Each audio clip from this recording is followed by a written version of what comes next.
Okay जी, list data structure को आज हम डिस्कस करते हैं। लिस्ट की ज़रूरत क्यों हमें पेश आती है? लिस्ट बेसिकली तब यूज़ करते हैं जब हमारे पास ऑर्डर्ड कलेक्शन हो, ऑर्डर्ड कलेक्शन ऑफ वैल्यूज़। हमारे पास वैल्यूज़ हैं, कलेक्शन है उसकी, और एक नहीं एक से ज़्यादा वैल्यूज़ हैं।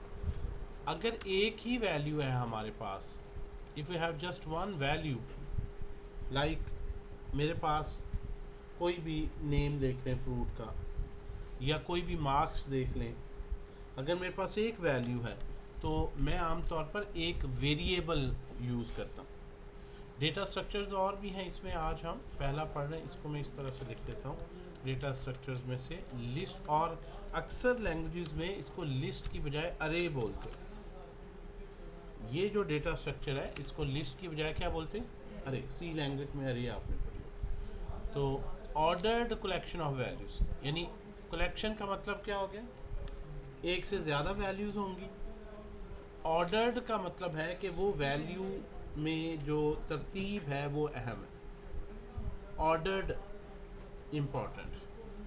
अच्छा, एक आपके पास वैल्यू अगर आती है x इज इक्वल टू 10, एक ही नंबर है, तो फिर आपको किसी डेटा स्ट्रक्चर की अरे की ज़रूरत नहीं है। अरे की ज़रूरत तब पड़ेगी जब एक से ज़्यादा वैल्यूज़ आप एक ही नाम के अंदर सेव करना चाहें। लाइक अगर मेरे पास x की दो वैल्यूज़ होंगी, कॉमा लगा के या स्पेस दे के किसी भी तरीके से आप एक से ज़्यादा वैल्यू इसमें नहीं सेव कर सकते, वो कहेगा इनवैलिड है ये सिंटैक्स। आप कॉमा लगाएं, आप कुछ भी करें, सो एक वेरिएबल जो है वो एक ही वैल्यू सेव करेगा। ठीक है जी। आप अब एक से ज़्यादा वैल्यूज़ कैसे सेव कर सकते हैं, और उसमें तरतीब, ऑर्डर, वो भी ज़रूरी है। तो उसके लिए फॉर एग्जांपल मेरे पास एक मैंने टेस्ट लिया, उसमें हम देख लेते हैं मार्क्स हैं कुछ स्टूडेंट्स के, और हम उसको लिखने का तरीका क्या है? अरे का स्क्वायर ब्रैकेट लगाएं और पहली वैल्यू लिखें। लेट्स सपोज पहले टेस्ट में 90 हैं, दूसरे में 80 हैं, फिर आ गया 75, फिर 20 आ गया, फिर 92 आ गया, एंड सो ऑन। इस तरह से आपने लिस्ट ऑफ वैल्यूज़ जो है वो सेव करनी। ठीक है जी। ये डेटा स्ट्रक्चर लिखने का तरीका इसमें अहम है। देख लें कि स्क्वायर ब्रैकेट लगानी है आपने, और हर वैल्यू को सेपरेट किस तरह करना है? कॉमा से। आप इसका नाम लिखें, प्रिंट जब भी करना है आपने खाली नाम लिख दें, क्योंकि सेल्स में जो है वो आप इस तरह से लिखें।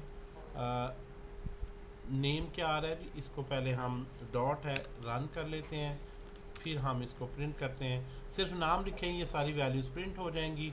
या प्रिंट के फंक्शन में इसको अगर आप लिख दें तो मार्क्स की जितनी भी वैल्यूज़ हैं वो सारी प्रिंट हो जाएंगी। सेल्स में ये होता है, अगर वेरिएबल लिखते हैं तो उसकी वैल्यू और वैसे ही लिख देता है, प्रिंट में डालने की ज़रूरत नहीं है। लेकिन अगर आपने कुछ साथ मैसेज देना है, लाइक आप लिखना चाहते हैं मार्क्स आर, या मार्क्स लिस्ट इज़, और उसके बाद आप इसकी वैल्यू देना चाहते हैं, या कोई एफ स्ट्रिंग देना चाहते हैं इसकी बजाय मैथमेटिकली इज़ इक्वल टू, तो फिर आप इस तरह से इसको लिख लें। दो पैरामीटर दे लें, एक स्ट्रिंग दे लें और बाद में वेरिएबल। एक में ही रखना चाहते हैं तो एफ स्ट्रिंग कर लें, इसको अंदर ही ले आएँ, फिर इसके एक ही कंटिन्यूस स्ट्रिंग चल जाएगी, इसके अंदर जो वेरिएबल है उसको आप करली ब्रेसेस में लिख लें। There are multiple ways of write. ठीक है जी। So the main idea is, ये तो एक प्रिंट करने का तरीका जो शुरू से चल रहा है, कि आपके पास ये जो मार्क्स वेरिएबल है वो एक वैल्यू नहीं कोई रख रहा, बल्कि मार्क्स ये 5 वैल्यूज़ को कलेक्टिवली रिप्रेजेंट कर रहा है। अगर आपने इनमें से कोई एक वैल्यू लिखनी है तो उसके लिए हम यूज़ करते हैं इंडेक्स। इंडेक्स, या इसको हम बोलते हैं सबस्क्रिप्ट। इंडेक्स या सबस्क्रिप्ट जो कि स्टार्ट, यानी स्टार्टिंग विद ज़ीरो, ज़ीरो से स्टार्ट होगा, और किसी एक वैल्यू को रेफ़र करने के लिए उसकी पोजीशन है। बेसिकल इंडेक्स क्या है? Position starting with zero. अगर ये मार्क्स का वेरिएबल हर चीज़ है वेरिएबल ही, लेकिन इसको लिस्ट टाइप का वेरिएबल कह रहे हैं बिकॉज ये एक वैल्यू नहीं पूरी कलेक्शन रख रहा।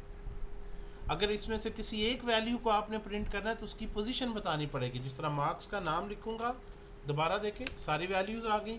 अगर इसके साथ स्क्वायर ब्रैकेट लगा के 0 लिखूंगा तो 0th पोजीशन पर, यानी पहली पोजीशन आमतौर पर 1 से शुरू होती है, 1 2 3, लेकिन लिस्ट में पोजीशन कहाँ शुरू होती है? 0। तो इस 0 को क्या बोलते हैं? इंडेक्स। तो इंडेक्स के थ्रू आप इस लिस्ट में से किसी एक यूनिक वैल्यू को प्रिंट कर सकते हैं। लाइक मार्क्स इंडेक्स 0, या सबस्क्रिप्ट है इसका शॉर्ट मैं सब बोल लेता हूँ, मार्क्स सब 0। सब 0 का मतलब है ऐसी वैल्यू जो 0th पोजीशन पे पड़ी है इस पूरी लिस्ट में, वो बताओ। इसी तरह से अगर मार्क्स अब 1 कर देंगे तो ये आ जाएगा दूसरी वैल्यू। इस तरह मार्क्स अब 3 करेंगे, 2 करेंगे, दूसरी वैल्यू आ जाएगी 0 1 2 3 4, आखिरी जो है उसमें आप क्या लिखेंगे? 4। अच्छा, अगर इससे आगे जाते हैं 5 करते हैं तो वो एरर देगा, और एरर का ये नाम, एरर के भी नाम है। आगे एक्सेप्शन हैंडलिंग का टॉपिक पढ़ेंगे तो हम इसके चेक्स लगाएंगे कि इंडेक्स एरर है तो हमें पता चल रहा है कि एरर क्यों है, कि इंडेक्स इसका रेंज से बाहर चला गया। इंडेक्स जो है वो रेंज के अंदर होना चाहिए, और रेंज कितनी है? जितनी वैल्यूज़ हैं, क्योंकि 0 से शुरू कर रहे हैं तो -1 तक रहना, 5 हैं तो 4 तक, 0 से 4 तक। इंडेक्स हमेशा 0 से एक कम होगा, नेगेटिव में नहीं कभी होगा कि -1 पोजीशन पे कोई पड़ा हो। अच्छा, एक चीज़ यहाँ पे, ओके, यहाँ पे जो माइनस इंडेक्स है वो रिवर्स साइड से चलेगा। सी या C++ में ये होता है कि माइनस में इंडेक्स नहीं होता, यानी यहाँ पे अरे की में किसी भी नंबर की पोजीशन या आप 0 1 2 3 4 0 से शुरू होती हुई ये दे सकते हैं। यानी मैं यहाँ पे अगर लिख दूँ इंडेक्स को देने के दो तरीके, इंडेक्स यानी फॉरवर्ड चलते जाना है, फॉरवर्ड इंडेक्स चलना है। फॉरवर्ड इंडेक्स कैसे चलेगा? 0 1 2 3 एंड सो ऑन। और इंडेक्स जो है वो बैकवर्ड भी दे सकते हैं। बैकवर्ड का मतलब लास्ट से, यानी आखिरी पोजीशन वाला अगर आपने रेफर करना है तो क्या लिखेंगे? -1। -1 का मतलब है उल्टा चलो, लास्ट से जो है वो आप देखो, -2 कौन सा होगा? -3 एंड सो ऑन। यानी पॉजिटिव में जो फॉरवर्ड चलते हैं तो 0 से स्टार्ट होता है, और रिवर्स चलेंगे तो इसका मतलब हर नंबर के 2 इंडेक्स हो गए। अगर मैं 92 को फॉरवर्ड के लिहाज से देखूं, यहाँ से देखूं तो 0 1 2 3 4 अगर मैं लिखता हूँ तो 4 इंडेक्स पे 92 है। और अगर मैं रिवर्स पढ़ूँ तो ये लास्ट है, तो लास्ट का इंडेक्स कितना बन रहा है? -1। तो ये इस तरह से -1 पे। इसी तरह से 80 को अगर मैं देखूँ फॉरवर्ड के लिहाज से तो 80 का इंडेक्स क्या बनेगा? 1। और रिवर्स करें तो -1 -2 -3 -4। अगर -4 करेंगे तो तब भी आपके पास 80 है। तो इंडेक्स को फॉरवर्ड वाइज भी दिया जा सकता है, लेकिन ये याद रखना फॉरवर्ड में 0 से शुरू हो, और रिवर्स इंडेक्स बैकवर्ड जो है वो भी आप दे सकते हैं। अच्छा, ये तो अगर इंडेक्स इंटीजर की बजाय आप फ्लोट में दे दें, लाइक मैं कहूँ 1.067 पोजीशन पे कौन है, तो इस तरह से वो कहेगा कि इंडेक्स जो है वो इंटीजर ही हो सकता है। ये सेंस ही नहीं बनती। देखें जो काउंटिंग है मतलब मैं कहूँ जी क्लास में कितने बच्चे हैं, आप कहेंगे 5 हैं या 6 हैं। आप ये नहीं कह सकते 5.23 बच्चे हैं। क्लास में कितने हैं, इस तरह से बात चीज़ें जो काउंटिंग में आती हैं होल नंबर्स में ही आती हैं। तो हाँ, ये है कि वैसे आप ये भी नहीं कह सकते क्लास में कि जी -3 बच्चे हैं। तो ये पोजीशन आप कह सकते हैं यार, पोजीशन मतलब मैथमेटिकली तो नहीं कहते, वैसे मैं इस तरह कह सकता हूँ यार यहाँ से ये तीसरा है, या मैं कहूँ नहीं वो एंड से जो तीसरा है, ठीक है, लास्ट सेकंड लास्ट। तो ये बेसिकली सिर्फ रेफर करने के लिए पोजीशन है का एक तरीका है कि एंड से हम उसकी पोजीशन बता रहे। बहरहाल होगा इंटीजर ही, चाहे वो फॉरवर्ड हो या बैकवर्ड। क्लियर होगी जी बात? अच्छा, इस पे लूप लगाना, इसको प्रिंट करना और इस पे लूप लगाना वो बहुत आसान है। एक हमने रेंज का तरीका पढ़ा था। यहाँ पे लूप लगाने के लिए वही for loop x in range पढ़ते थे, तो रेंज का बेसिकली फंक्शन था कि 10 तक वो सीक्वेंस, प्रॉपर एक सीक्वेंस जनरेट करता था 0 1 2 3 4 5। यहाँ पे रेंज की बजाय इस लिस्ट का नाम लिख दें तो ये रेंज की बजाय ये लिस्ट 1 by 1 वैल्यूज़ यहाँ एक्स में आपको दे देगी। ठीक है जी, एक स्पेस दे दो। फॉर एक्स इन मार्क्स, यानी इनके बाद आपका कोई फंक्शन भी हो सकता है जो सीक्वेंस दे, या वो फंक्शन ऑलरेडी लिस्ट है तो बस उस वेरिएबल का नाम लिख दें, फिर यहाँ फंक्शन की ज़रूरत नहीं। तो अब यहाँ पे अगर आप प्रिंट करके देखें कि 1 by 1 ये एक्स आ क्या रहा है, अगर मैं इस तरह से करूँ तो आप देखें कि 1 by 1 90 80 75 20, तो एक एक करके हर नंबर को 2 से मल्टीप्लाई करके आप प्रिंट कर दें। ठीक है, अगर आपने सिंपल लिस्ट ही सबकी लिखनी है 1 by 1 नहीं तो वैसे ही लिखने हैं आप प्रिंट मार्क्स। प्रिंट मार्क्स में क्या होता है कि आपके पास सारे एज अ फॉर्मेट आ जाते हैं उसी तरह, लेकिन आप इनके ऊपर अगर कोई फार्मूला लगाना चाहते हैं, हर वैल्यू में 10% इंक्रीमेंट हो जाए, 2 ऐड हो जाए। 10% इंक्रीमेंट कैसे होगा? 1.10, 100 है तो 99 हो गया, 80 है तो उसमें 88 हो गया एंड सो। ठीक है जी, तो आप कोई भी प्रोसेसिंग करनी है तो आपको एक एक करके वैल्यू वहाँ से उस पर जो है वो एक्सट्रैक्ट करनी है, और उसके लिए फॉर लूप आप लगा। एक और फंक्शन बड़ा पॉपुलर है लेंथ का। ये जो मार्क्स है इस पे लेंथ का फंक्शन बड़ा पॉपुलर है। अगर आप यहाँ पे प्रिंट करें लेंथ LEN और आगे वेरिएबल का नाम लिख दें मार्क्स, प्रिंट के बाहर भी लिख दें तो देख लेते हैं। LEN लेंथ का शॉर्टकट है। अगर हम प्रिंट करें तो क्या आउटपुट आई इसमें? 5।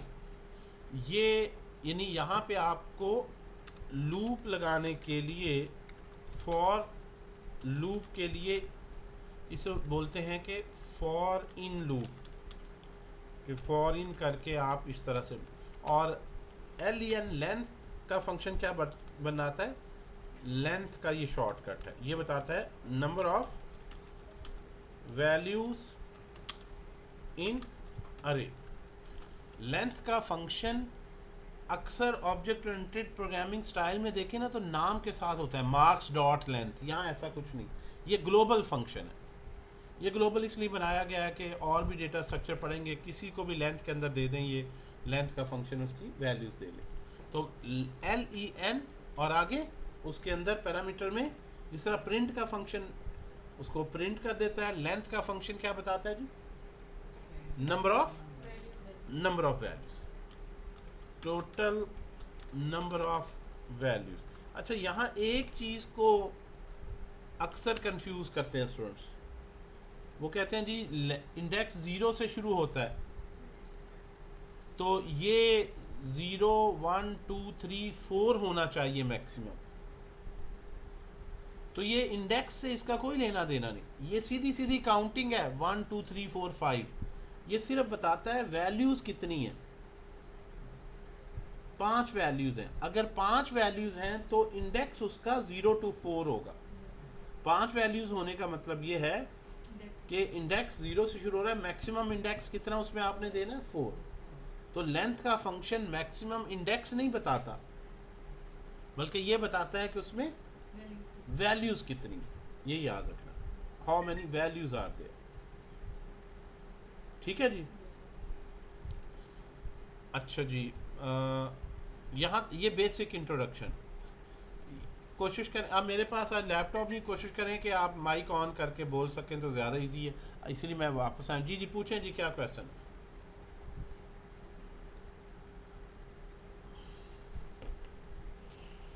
आकिब साहब सही कह रहे हैं यार, इसका भी करते हैं, कोई किसी बंदे की ड्यूटी लगाते हैं।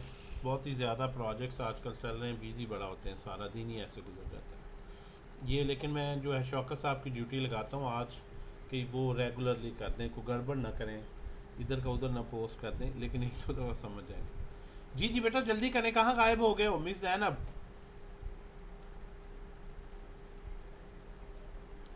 कहीं सो गए हो भी कह के? चलें आगे चलते हैं, टाइम ऑलरेडी जो है वो शॉर्ट है। सर आपसे क्वेश्चन था अच्छा सर। जी, सर ये हमारे एरे का पास सर मतलब। अरे को डिक्लेयर कैसे करना। ऑर्डर्ड कलेक्शन इसलिए कहते हैं कि इसमें हर वैल्यू ऑर्डर तरतीब से पड़ी, यानी 0 1 2 3। अच्छा, आप कोई सा भी इस पे फार्मूला लगाना चाहिए, मैं साथ साथ मार्क्स लिखना ज़रूरी नहीं है, ऑटोमेटिकली सेल में वेरिएबल बना हुआ है वो ले लेगा, मैं बहरहाल साथ साथ रखना हूँ। आप जिस तरह ये लूप आपने लगाई, आप यहाँ पे कोई भी फार्मूला लगा सकते हैं। लूप में हमने पहले भी प्रोसेस करना सीखा है। लाइक मैं यहाँ पे इफ़ कंडीशन भी लगा सकता हूँ कि लाइक पास फेल ही लिखना हो, if x is greater than और इक्वल टू 50, तो प्रिंट कर दो पास, लेट्स से इस तरह से, अदरवाइज प्रिंट कर दो फेल। ठीक है जी। तो अब हम अगर इसको रन करेंगे तो 1v1 ये वैल्यू मार्क्स की यहाँ से आएगी, और कितनी वैल्यूज़ हैं? 5। तो हर एक के लिए पहली वैल्यू 90 है, उसके लिए लिखा आ गया पास, दूसरी 80 है उसके लिए पास, 75 के लिए पास, तीसरी 20 थी उसके लिए कंडीशन फॉल्स हो गई और ये फेल लिखा आ गया, फिर आखिरी के लिए 2। इस तरह अगर आप इसको 0 हटा दें यहाँ से तो आप देखें ये 2 फेल हो गया। आप चाहें तो साथ साथ नंबर भी लिख सकते हैं, एक्स भी तो है आपके पास, एक्स कॉलन के ये एक्स हैं, और साइड बाई साइड आ जाए कि ये नंबर है, और इस तरह। लेकिन एक्स ऑब्वियसली नहीं इस तरह प्रिंट होगा, फॉर्मेटेड स्ट्रिंग बना लें कि आपके पास यहाँ से आ जाए एफ स्ट्रिंग, और इसमें अब थोड़ा सा फॉर्मेट यूज़र को ज़्यादा जो बेहतर लगे कि 90 पे बंदा पास है, 8 वाला फेल है, 75 वाला पास है, 20 वाला फेल है, 92 वाला पास। इस तरह साइड बाई साइड कंपैरिजन होगी। फॉर्मेट जैसा मर्जी आप इसमें बना सकते हैं। ठीक है जी। अच्छा जी, आई होप फॉलो कर रहे हैं सारी बातें जी। क्यों भाई? सर आपसे एक क्वेश्चन था सर, इसके लेंथ अंदर ने स्टार्ट एक नहीं दफा होती, पास लिखा लेंथ है इस तरह दूसरी नहीं है दफा 1 फेल। 2 3 वो करे, बस वो टोटल ही बताता है। एक लिहाज से अपने जेन में रखें कि 1 2 3 से जिस तरह नॉर्मल काउंटिंग है, क्योंकि लेंथ का फंक्शन सिर्फ आखिरी एक नंबर बताता है, वो लूप नहीं है कि वो 1 2 3 हमें बताए। इस लिहाज से आप कर जी, क्लियर है अभी तक जो पढ़ा है?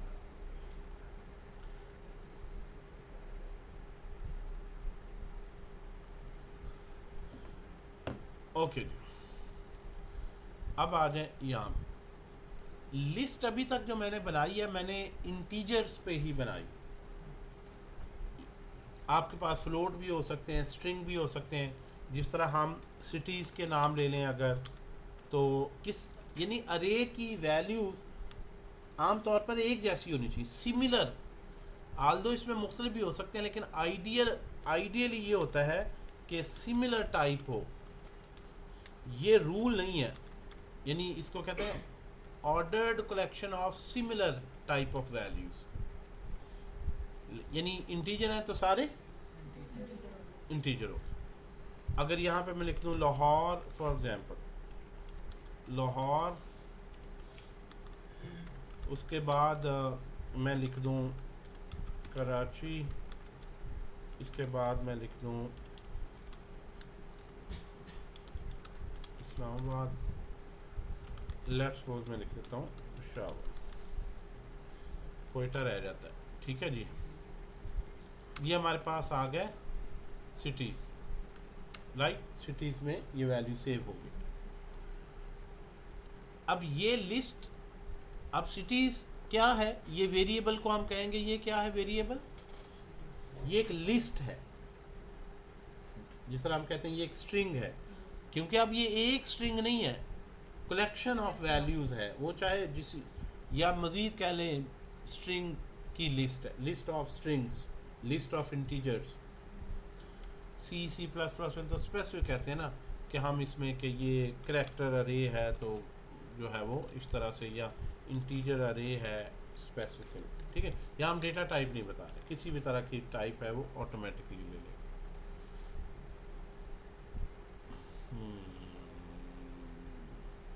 ओके, सिटीज आ गए। अच्छा, हमें एक अगर वैल्यू सेव करनी होती तो एक स्ट्रिंग वेरिएबल है, लिस्ट आ गई हमारे पास। एक लिस्ट के अंदर अगले सेल में इसको प्रिंट करके भी देख लें, उसी तरह से सारे रूल्स हैं जो आपने पढ़े हैं कि सारी वैल्यूज़ आ जाएंगी। सिर्फ इस्लामाबाद को लिखना है तो कैसे लिखेंगे, इसकी पोजीशन देखें 0 1 2, तो इंडेक्स इसका क्या होगा 2, तो सिर्फ एक वैल्यू आ जाएगी, ठीक है जी। लास्ट पेशावर को लिखना है तो -1 कर दें, एंड में ही पड़ा है, या आप जो है वो यहाँ से फॉरवर्ड चल लें 0 1 2 3 कर दें। इसी तरह से जो है वो आप बहरहाल उसकी वैल्यूज़ को प्रिंट कर सकते हैं, राइट। एक लिस्ट के अंदर डेटा रिपीट भी हो सकता है। मैं कहूँ जी लाहौर से, लेट्स सपोज एक स्टूडेंट पहला बैठा, मैं पूछता हूँ किस शहर से हो, मैं तमाम स्टूडेंट्स का डेटा सेव कर रहा हूँ। एक बंदे ने कहा जी मैं लाहौर से हूँ, दूसरा कह रहा है कराची से, इस्लामाबाद से, फिर एक बच्चा कहता है मैं लाहौर से हूँ, फिर एक पेशावर से हूँ, फिर एक बंदा कहता है एंड में जी मैं जो है वो कराची से हूँ। A list can have repetitions, list में डेटा रिपीट यानी डुप्लीकेट वैल्यूज़ हो सकती हैं, ये इसमें कैन हैव डुप्लीकेट्स। ये इंटरव्यूज़ वगैरह में आपसे पूछा जाएगा कि लिस्ट की नेचर क्या होती है। कुछ आप ऐसे डेटा स्ट्रक्चर पढ़ेंगे जिनमें डुप्लीकेट नहीं अलाउ, अगर डुप्लीकेट रखेंगे भी वो इग्नोर कर देगा, एक ही सेव करेगा। कुछ ऐसे डेटा स्ट्रक्चर पढ़ेंगे उसमें तरतीब कोई मानी नहीं रखती कि वो जिस मर्जी पोजीशन पे पड़ा हो, वो ऑर्डर उसमें कोई अहम नहीं है। कुछ ऐसे उनमें डुप्लीकेट स्ट्रिक्टली नहीं अलाउ। कुछ ऐसे हैं जिनमें इंडेक्स के थ्रू डेटा नहीं गेट कर सकते। ये सब में ये ऑलमोस्ट फॉर इन लूप लग जाएगी, ये भी सब में ये टोटल वैल्यूज़ बता देगा। लेकिन इंटरेस्टिंग हो जाएगा अगर आपने एक नंबर 2 दफ़ा रखा है तो उसमें सेव ही एक दफ़ा हुआ है, लेंथ कम आएगी, ठीक है ना। तो ये नेचर इसलिए पढ़ना है कि बाकी डेटा स्ट्रक्चर पढ़ें तो उनसे कंपेयर कर सकें कि कौन से ऑर्डर्ड हैं, किन में डुप्लीकेट होता है, किन में नहीं होता है, एंड सो ऑन। इसमें डुप्लीकेट क्यों होता है, बिकॉज नंबर जो है वो अपनी पोजीशन से, यूँ समझे रोल नंबर मिल गया, आईडी मिल गया कि इसका रोल नंबर 0 है, 1 है, 2 है, 3 है, 4 है, 5, तो क्या इंडेक्स तो अलग अलग ही है ना। दो बंदों का नाम तो सेम हो सकता है या नहीं हो सकता, तो फिर कैसे फ़र्क होता है उसके आईडी से, रोल नंबर से, यहाँ इंडेक्स से। तो क्योंकि हम हर वैल्यू को नाम से नहीं एक्सेस करते, इंडेक्स से एक्सेस करते हैं, इसलिए ये लाहौर इससे मुख्तलिफ है कि ये पहले पोजीशन पे जो बंदा बैठा है उसका सिटी है, चौथे वाले का ये सिटी, हम ठीक है जी। तो ऑर्डर होने की वजह से नेचुरली इसमें डुप्लीकेट कोई इशू नहीं करते।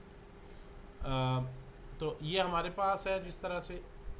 और इसमें मैं देख लूँ यहाँ पे मोबाइल से कुछ पॉइंट्स को अगर मैं मिस कर रहा हूँ, लैपटॉप में लेक्चर थोड़ा सा ऑर्गेनाइज था, लेंथ हो गई, डुप्लीकेट हो गई, और दो इंडेक्स नंबर भी दे सकते हैं, मतलब एक 0 पे वैल्यू प्रिंट करवाना है और एक इंडेक्स नहीं, इंडेक्स एक ही होगा, दो नहीं हो सकते।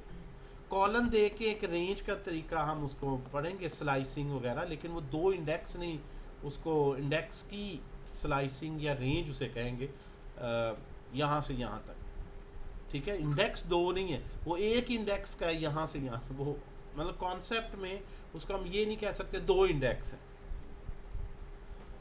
ठीक है जी। तो अच्छा, इसी तरह से आप सिंपल एक कोई लिस्ट बना सकते हैं जिसमें आप बूलियन की ले लें, ट्रू, फिर फॉल्स, फिर एक ट्रू है, फिर एक ट्रू है, फिर एक फॉल्स है, एंड सो ऑन। इसका जो भी नाम रख लें, ठीक है जी। लिस्ट जो है वो प्रिंट कर लेते हैं। ये लिस्ट में सारी वैल्यूज़ क्या है? बूलियन। अगर आप टाइप देखेंगे कि इसकी टाइप क्या है इस लिस्ट की, तो उसकी टाइप क्या निकल रही है? यानी लिस्ट जो है वो एक लिस्ट क्या है? एक लिस्ट इज अ टाइप, या टाइप नेम इस तरह मैं लिख लेता हूँ। इसका क्या आता है? लिस्ट। यानी इसको इस तरह से आप देखें, इस पॉइंट को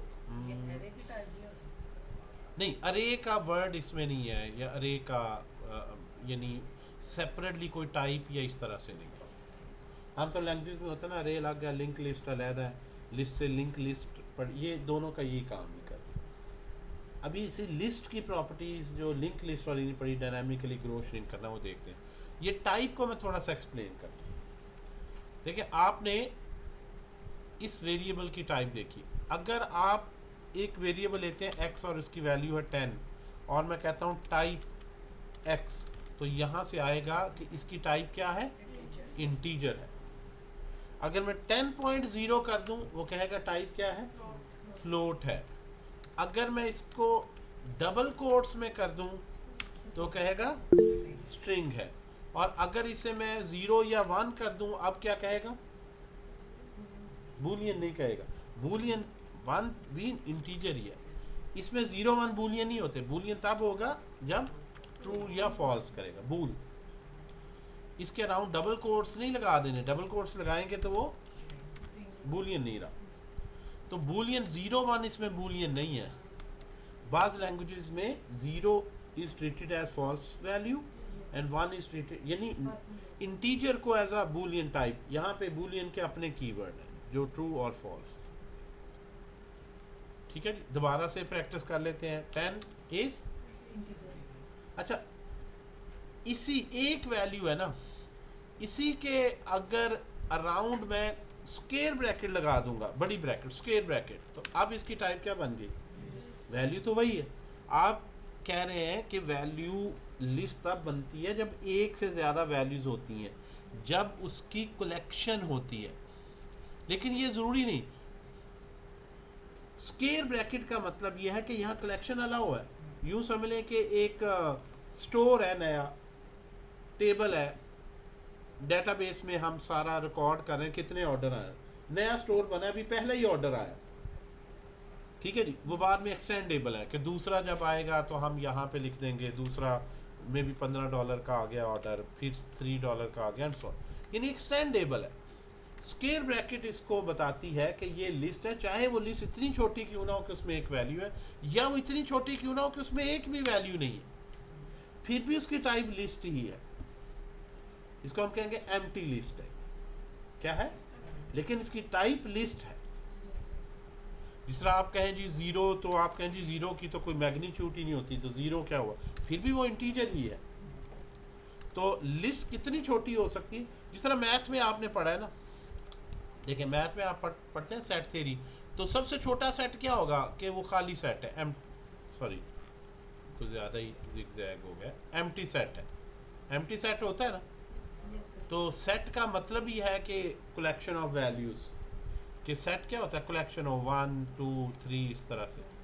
लेकिन इसको भी सेट कह रहे हैं जिसमें 0 आइटम्स हैं।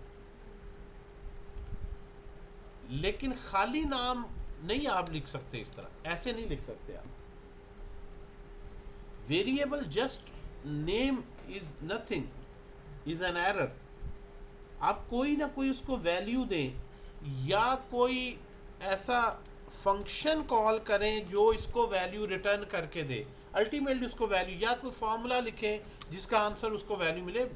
Variable is there to get some value, और राइट साइड से जो वैल्यू प्रोड्यूस होगी, पहले राइट साइड सॉल्व होती है फिर लेफ्ट हैंड साइड, जो राइट साइड पे वैल्यू प्रोड्यूस होगी वही उसकी टाइप बताएगी। यानी वेरिएबल की असल में अपनी टाइप नहीं हुई कोई। वेरिएबल में किस किस्म का डेटा आप रखवा रहे हैं वो उसकी टाइप बनती है। तो टाइप डाटे की होती है। क्या ख्याल? टाइप किसकी है? डाटे की। एक्स तो वेरिएबल है, वेरी करता रहता है उसमें डेटा जिस तरह से होगा। ठीक है, लेकिन ये जो 2 है ये हमेशा इंटीजर ही रहना, ये वेरी नहीं करेगा, 2 ही है। अगर डबल कोट्स लगा रहे हैं वो तो चेंज कर रहे हैं ना, 2 की तो शेप ही फिर चेंज कर, लेकिन ऐसे नहीं होगा कि कभी 2 इंटीजर हो जाए। डबल कोट्स के साथ जब भी आप ये लिखेंगे इसकी टाइप हमेशा स्ट्रिंग ही है, इनको कहते हैं लिटरल्स हैं, ये कॉन्स्टेंट्स हैं, इनकी फिक्स टाइप्स हैं। अभी तक जो टाइप्स हमने पढ़ी हैं 4 बेसिक हैं और 5वीं ये है, 4 बेसिक हो गई, 5वीं ये हो गई। कौन कौन सी, ज़रा 4 बेसिक अगर हम कहें और 5वीं ये है, कौन सी है 4 बेसिक? क्यों भाई बेसिक कौन सी? इंटीजर, फ्लोट, करैक्टर इसमें नहीं है, हमने पढ़ा ना कोई है ऐसा, str स्ट्रिंग और बूल, ये 4 पढ़ी है, और एक आज पढ़ ली लिस्ट, इंट। ये जो पहली 4 टाइप्स है ना, चारों में एक चीज कॉमन है, वो क्या है? चारों में एक चीज कॉमन है, वो क्या है? क्यों भाई? सर नंबर कॉमन है सर। चारों में एक बात कॉमन है जो लिस्ट में नहीं है, ये चारों में एक बात कॉमन है, वो क्या है कि चारों टाइप के जो वेरिएबल होंगे वो सिंगल वैल्यू ही लेंगे। इंटीजर वेरिएबल का मतलब एक इंटीजर, फ्लोट वेरिएबल का मतलब क्या है? एक ही फ्लोट, बूलियन वेरिएबल का मतलब है एक बूलियन वैल्यू, स्ट्रिंग का मतलब एक स्ट्रिंग वैल्यू।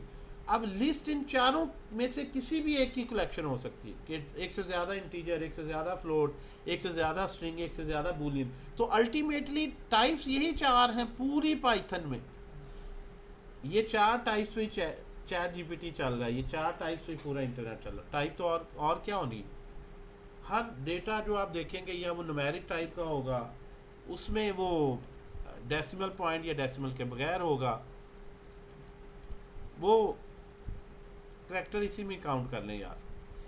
यानी आप 4 कह रहे हैं ना, 4 टाइप इन पाइथन। ये जो करैक्टर और स्ट्रिंग का जो फ़र्क है ना, वो यहाँ पे देखें, Python does not have a character type, CHAR।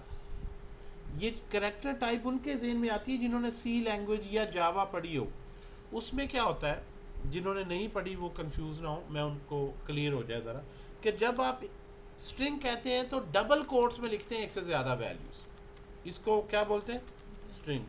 और जब आप सिंगल कोट में लिखते हैं कोई एक वैल्यू तो इसको बोलते हैं करैक्टर। पाइथन में ये भी स्ट्रिंग है और ये भी स्ट्रिंग है, आप चाहें तो इसको डबल कोट्स में लिख लें, चाहे तो इसको सिंगल कोड में लिख लें। डबल कोड या सिंगल कोड से कोई फ़र्क नहीं पड़ना, दोनों सूरतों में दोनों ही स्ट्रिंग हैं, और स्ट्रिंग के लिए str शॉर्ट वर्ड है, दोनों ही str। स्पेसिफिकली सिंगल करैक्टर के लिए कोई उस तरह से हम उसको स्ट्रिंग से अलहदा नहीं काउंट करते, हम कहेंगे वो भी स्ट्रिंग ही है, बस करैक्टर उसमें एक है, ये भी स्ट्रिंग ही है, उसमें 5-6 करैक्टर। लेकिन करैक्टर स्पेसिफिकली अलहदा से नहीं।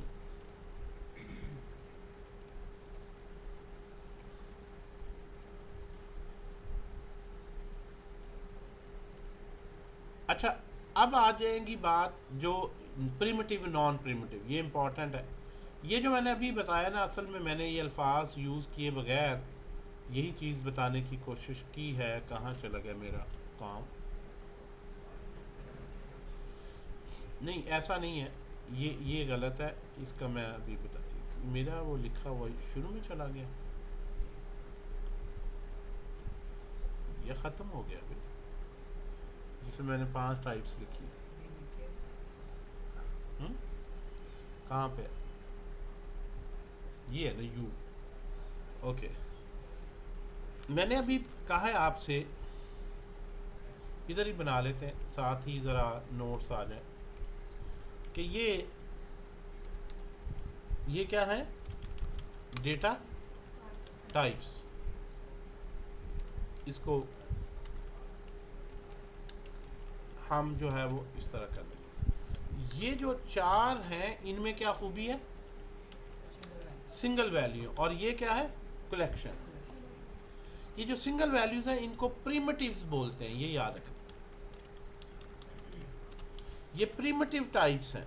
अगर आपसे पूछा जाए प्रिमिटिव क्या होती है, तो मोस्ट एटॉमिक टाइप, सबसे छोटी वैल्यू क्या हो सकती है कि वो सिंगल वैल्यू, उससे बड़ी क्या हो सकती है उनका कॉम्बिनेशन, कि एक से ज़्यादा वैल्यूज़ का मजमूआ। तो ये प्रिमिटिव नहीं, ये नॉन प्रिमिटिव टाइप्स, यानी ये इन्हीं को जोड़ कर बनी है। जैसे इस बिल्डिंग में प्रिमिटिव क्या होता है, बिल्डिंग में ईंटें किससे मिलकर बनी है, बिल्डिंग ईंटों से। लेकिन नॉन प्रिमिटिव क्या है, दीवारें, ईंटों से क्या बनी है, दीवारें, दीवारों से कमरे बने, कमरे से घर बने। तो दीवार भी बिल्डिंग ब्लॉक है, उसी से मिलकर बिल्डिंग बनी है। लेकिन हम कहेंगे ये दीवार प्रिमिटिव नहीं है, ये खुद किससे बन के मिलकर बनी है, ईंट खुद किससे मिलकर बनी है, आप कहेंगे मिट्टी के, तो मिट्टी का एक जर्रा वो क्या है, प्रिमिटिव। वो जर्रा किससे जाकर बना है, जो सबसे बेसिक यूनिट है ना, उसको प्रिमिटिव कहते हैं। तो प्रोग्रामिंग में जो हम सबसे मिनिमम यूनिट सेव करते हैं एक वैल्यू ही हो सकती है, और वो वैल्यू इन चार में से किसी एक टाइप। ठीक है जी, इंटीजर और फ्लोट ये दोनों न्यूमेरिक हैं। डेसिमल पॉइंट विद और विद या विदाउट में फ़र्क ही है। जी जी, सर लिस्ट में हम मल्टीपल डाटा टाइप स्टोर करा सकते हाँ जी करा सकते हैं, वो कलेक्शन। लाइक मैंने कहा है कि सिमिलर होनी चाहिए, ये बेस्ट प्रोग्रामिंग प्रैक्टिस है। लेकिन पाइथन सपोर्ट करता है कि आप एक लिस्ट बना लें जो बिल्कुल ही बेहंगम सी हो, 10 रख लें, 20 रख लें, फिर आप यहाँ पे एक स्ट्रिंग रख लें ABC, फिर आप कोई वैल्यू ट्रू रख लें, फिर आप कोई फ्लोट चाहे रख लें। इसमें एरर नहीं आएगी अगर आप इस लिस्ट को प्रिंट करते हैं, तो इसमें एरर नहीं आए, यानी अरे में हो। अब आप ये कहेंगे अच्छा रख सकते हैं, तो क्या ऐसा रखना बेहतर प्रोग्रामिंग स्टाइल कहलाता है? नहीं। क्या ये बेस्ट प्रोग्रामिंग प्रैक्टिस है? नो। बेस्ट प्रोग्रामिंग प्रैक्टिस यही है कि अरे जब लें तो उसमें सिमिलर टाइप्स की हों, मिक्स टाइप्स सपोर्टेड हैं। बहुत सी ऐसी प्रोग्रामिंग लैंग्वेजेस है जिसमें अरे के अंदर मिक्स नहीं कर सकते। अगर इंटीजर है तो सारे इंटीजर रखने हैं, फ्लोट, जिस तरह सी है, जावा है, C#.NET है, अक्सर लैंग्वेजेस में ये है कि मिक्स नहीं अलाउ, यानी या वो सारी स्ट्रिंग्स होंगी या सारी नंबर होंगे। और वो बेहतर प्रोग्रामिंग स्टाइल है, उससे बहुत सी एरर से आप बचते हैं। वो इसका जेन्युइन कॉन्सेप्ट यही है। अगर मिक्स रखनी है तो उसके लिए हमारे पास और टाइप्स है, डिक्शनरी है, जिस तरह भी हम पढ़ें। क्लियर होगी जी बात लिस्ट के बारे में?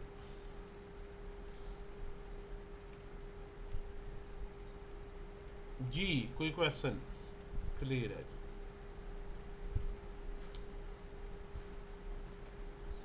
डबल नहीं, फ्लोट है सिर्फ, ये चार मैंने कहा ना, डबल नहीं है, इंटीजर है तो लॉन्ग इंट नहीं है, थोड़ी सी डेटा टाइप्स है लेकिन बहुत ज़्यादा नहीं। और क्या है जी, यहाँ पे मिक्स हो सकती है, टाइप हो गई।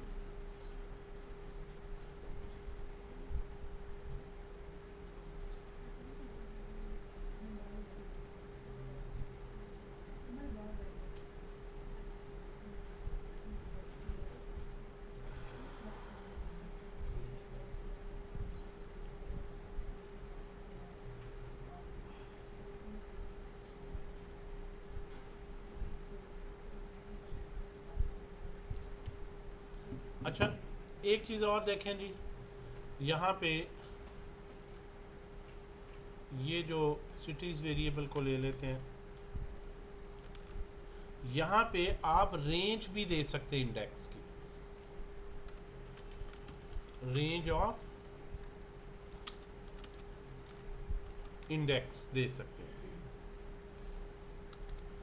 रेंज से फ़ायदा ये होता है आपको लूप नहीं लगानी पड़ती। जिस तरह मैंने पहली 3 वैल्यूज़ लेनी है तो मैं लूप लगा के पहली 3 वैल्यूज़ लूँ, या लास्ट 3 चाहिए, या मिडल से कुछ चाहिए, या मर्ज़ी से। लेकिन जो है वो कंसेक्टिव होगा, ये नहीं होगा कि 2 ये आ जाएं तो 2 ये आ जाएं, ऐसे सीक्वेंस से। तो रेंज ऑफ इंडेक्स किस तरह लगाएंगे? सिटीज, यही वाला लिखे वर्ड, और इसके अंदर आप एक अगर वैल्यू देते हैं, जिसको आप कह रहे हैं दो इंडेक्स, दो इंडेक्स नहीं कहना, रेंज ऑफ इंडेक्स, क्या कहेंगे आगे? वैसे दूसरा दो इंडेक्स आएंगे टू डायमेंशनल लिस्ट में, तीन इंडेक्स आएंगे 3D अरे में, थ्री डायमेंशनल में। ये 1D है तो एक इंडेक्स है इसमें। टेक्निकली ये कहना गलत है, आपने तो दिए लेकिन दो दे दिए, दो नहीं दिए मैंने, फ्रॉम टू, उस इंडेक्स की को रेंज के फॉर्मेट में। अच्छा जी, हमारे पास लिस्ट में ये इसकी लेंथ कितनी है, बस ये ख्याल रखना है हमने, जो लेंथ ऑफ सिटीज़ है ना, इससे हमने ये टैब में प्रेस करता हूँ तो जो वेरिएबल आ, अब लेंथ इसकी यहाँ से पता चल जाएगी कितनी है। कितनी है जी? 1 2 3 4 5 6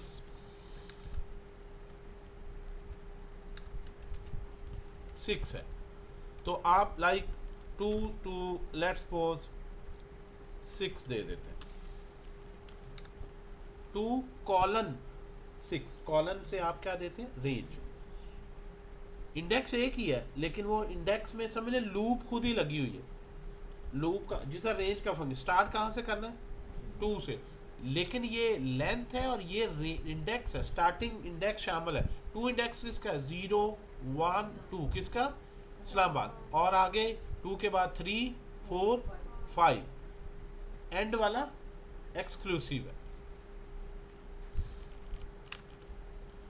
यहाँ से देखें, इनका डिफरेंस ले लें, कितना बनता है? 4 वैल्यूज आनी है। कौन कौन सी? जो 2 इंडेक्स में 3 पे, यानी यहाँ से देख लें, यहाँ से जो इंडेक्स आएगा वो 2 3, जो जिस इंडेक्स से वैल्यूज आएंगी 2 3 4 और 5, आखिरी नंबर शामिल, रेंज के फंक्शन की तरह इसका रो। तो इनका डिफरेंस लेके इजीली आप 4 वैल्यूज आनी है 2 से लेस देन 6 तक। और लेस देन 6 से छोटा नंबर कौन सा होता है? छोटा नंबर कौन सा होता है? 5। इंटीजर छोटा 5 होता है, वैसे 6 से छोटा 5.9, क्योंकि पॉइंट्स में जाना नहीं तो नेचुरली फिर 5 ही। इंटीजर 6 से छोटा इंटीजर, नंबर जब कहते हैं तो नंबर का मतलब है कोई सा भी नंबर, तो 6 से छोटा इंटीजर 5। तो ये आपके पास है, ठीक है। अच्छा, इसमें अगर और भी इसमें है पॉसिबिलिटीज़ कि आप अगर यहाँ पे स्टार्टिंग और एंड को मिस कर दें, कि मैं इसको 2 से 4 कर देता हूँ, कौन कौन सा आएगा? 2 और कौन सा आएगा? 2 और 3। कौन कौन से सिटी बनते हैं? 0 1 2, लाहौर, इस्लामाबाद से शुरू होगा और लाहौर तक, इस्लामाबाद से और लाहौर तक, ठीक है जी। इनको मैं कमेंट कर देता हूँ, सिर्फ ये 2 से 4। अगर आप कोई मिस कर दें, स्टार्टिंग मिस कर दें, अगर आप 4 लिखेंगे तो वो एक है, 0 1 2 3 4। और अगर रेंज में बना के और स्टार्टिंग 0 या नहीं देंगे तो अंडरस्टूड है 4 तक सारे, जिसका स्टार्ट मिसिंग है इसका मतलब है वो 0 से शुरू हो जाएगा। यानी अपर लिमिट आपने दे दी, लोअर नहीं दी तो 4 तक। 4 है तो ये समझे 0 से स्टार्ट, और 4 माइनस 0 4 एलिमेंट आएंगे, 0 1 2 3।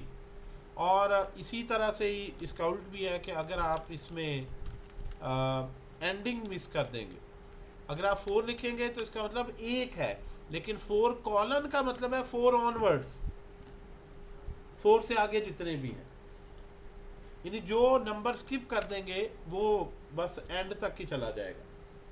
अपर लिमिट करेंगे तो जितनी आखिरी इंडेक्स तक जाएगा, लोअर लिमिट मिस करेंगे तो वो 0 से शुरू हो जाएगा। तो ये 4 अपर लिमिट है या लोअर लिमिट है, डिपेंड करता है कॉलन की इधर लिखा है या इधर लिखा है। अगर इधर लिखा है तो स्टार्टिंग लिमिट है और स्टार्टिंग में स्टार्ट इंक्लूड होता है, अगर इधर लिखा है तो एंडिंग है और एंड में आपको पता है एक्सक्लूड होता है। तो ये जो है आपने बहरहाल इसको देख लो। ठीक है जी, बिल्कुल।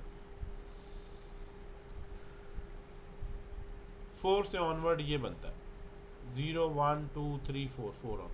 तो ये आपके पास रेंज ऑफ इंडेक्स आ जाता है। ये एक पॉइंट था जो, अच्छा इसी तरह से आप नेगेटिव नंबर्स का भी लिख सकते हैं। नेगेटिव में भी रेंज लिख सकते हैं। 2 to 4 अगर मैं करूं, या 1 to 4 कर दूं, 0 1 1 2 और 3, कौन सा आएगा 1 2 3, ये कराची, इस्लामाबाद, लाहौर। अच्छा, अगर आप इसको नेगेटिव में करें, नेगेटिव में भी तो रेंज बनती है ना, -1 से -4। अब माइनस में आपको पता है रिवर्स चलना है, तो लोअर लिमिट होनी चाहिए, -1 से 4 होना चाहिए, -4 to -1 होना चाहिए। तो क्योंकि नेगेटिव है तो राइट टू लेफ्ट पढ़ें इसे। नेगेटिव है तो रेंज को, यानी ये क्या है -1, और ये क्या है -2, ये क्या है, ये क्या है। तो मतलब इस तरह से आप पढ़ें रेंज, उल्टा जो है लॉजिक बनाएं तो सही है। नहीं, गलत बताया मैंने? सही है सर। कैसे? अपर लिमिट शामिल नहीं होगी। अपर लिमिट शामिल, इसमें कौन कौन सा इंडेक्स आएगा फिर, यानी पहले -1 -2 -3। लेकिन आप ये देख रहे हैं कि उसने जो एक्चुअल ऑर्डर था ना, यही आने थे ना 3, -1 -2, कहाँ से स्टार्ट लिया इसने? स्टार्टिंग क्या है, स्टार्टिंग बताएं क्या है? यहाँ पे बल्कि इस तरह लिखना चाहिए, स्टार्टिंग क्या है -4, -1 -2 -3 -4 ये, और उसके बाद आगे बढ़ते हुए -1 तक जाना है, कम होते हुए 1 तक नहीं जाना। -3 -2 बस -1, तो -1 -2 -3 -4, तो ये -4 4 3 2 इस तरह से, ये तीनों से। अच्छा, हम लॉजिक इस तरह बना रहे हैं लेकिन ये हमेशा यानी फॉरवर्ड डायरेक्शन में ही आउटपुट आपको उसी तरह मिल रही, दिमाग में जैसे मर्जी आप सोचें, यानी काउंटिंग तो इधर से करके आप लॉजिक बना रहे हैं ना, वैसे ये तो सीधे ही बन जाता है -1 -2, ठीक है। अच्छा, मुझे ये बताएं, अगर मैं इसको रिवर्स कर दूं तो क्या होगा? मैं अगर ऐसे लिख दूं -1 से -4,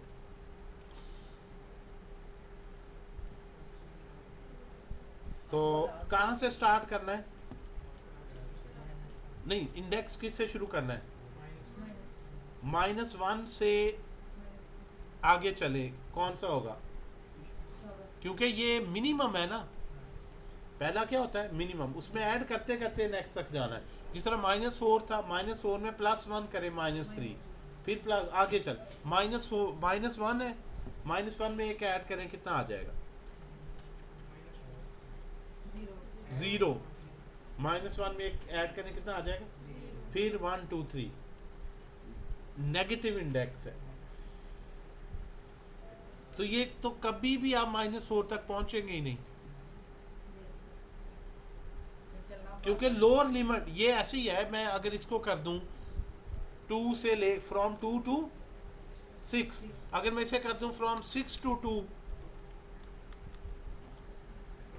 6 to 2, तो आप कहेंगे 6 7 8 9, वो तो पहले ही 2 से आगे हैं, तो आगे ही चलते जाएंगे, ठीक है। तो कोई भी नंबर इस रेंज में नहीं आएगा, मतलब कि जो इस रेंज में बनता हो। तो जब वो यहाँ से इसको करेगा तो आपको क्या आउटपुट देगा? एम्प्टी लिस्ट, कि यार ये जो आपने इंडेक्स कहे हैं ना, इस इंडेक्स की कोई रेंज नहीं बनती जिसमें कोई नंबर आता। आप ये कह सकते हैं नहीं -1 से शुरू करना है, लूप की तरह आप अगर सोचें कि -1 तो शामिल था ना, फिर आगे 0 पे जाता और वो इधर आ जाता, ऐसा नहीं। वो रेंज को देखता है कि रेंज में ओवरऑल कैलकुलेशन करके फिर यहाँ से उठाता है, और यहाँ से जब वो देखेगा कि -1 से मैं +4 की तरफ चलूँ, मैं नहीं जा सकता कभी भी, क्योंकि लोअर लिमिट छोटी होनी चाहिए जिस तरह इसमें है, और अपर लिमिट क्या होनी चाहिए, बड़ी। और माइनस में उल्टे, नंबर जितना छोटा होगा उतना ही वो, अब नंबर जितना बड़ा होगा उतना ही वो मैग्नीट्यूड वाइज छोटा होगा। सो आई होप के ये यहाँ से आपको क्लियर हो रहा है कि ये एक एम्प्टी लिस्ट, इसको क्या बोलते हैं, एम्प्टी लिस्ट। तो ये लिस्ट के जो तरीके हैं ये आप लोगों ने देख लिया। हाँ भाई, ओके। लिस्ट में वैल्यू मॉडिफाई करवा सकते हैं, मतलब फिर इंडेक्स नंबर दें कि इसमें जाके वैल्यू चेंज हो। अभी उस पर मैं नहीं आया, CRUD ऑपरेशन पे मैं आता हूँ। पहले तो मैं इसको इंडेक्स और उस पे है, ये आपकी बात ठीक है कि अब आते हैं कि लिस्ट के अंदर डेटा डिलीट करना, रन टाइम पे ऐड करना, अपडेट करना एंड सो, जो आप बात करें, ठीक है जी। अगला वो टॉपिक शुरू होता है। लिस्ट पे जो ऑपरेशंस हैं, एक और है यहाँ पे लिस्ट में सर्च करना बड़ा आसान है, यानी सर्च या check if a value exists in list or not, a sort of searching हो गया। इन नंबर्स पे ऑपरेशन क्या हो सकते हैं, मैं एक और नंबर ऐड करना चाहता हूँ यूज़र से इनपुट लेके, मैं डिलीट करना चाहता हूँ, इनको मैं सॉर्ट करना चाहता हूँ, दो लिस्ट को इकट्ठा मर्ज करना चाहता हूँ। अब ये ऑपरेशंस किस तरह से करेंगे, तो लिस्ट जब आप बनाते हैं ना, यहाँ पे मैं नंबर्स की लिस्ट ले लेता हूँ ज़रा, ये सबसे नेचुरल होती है, आसान होती है।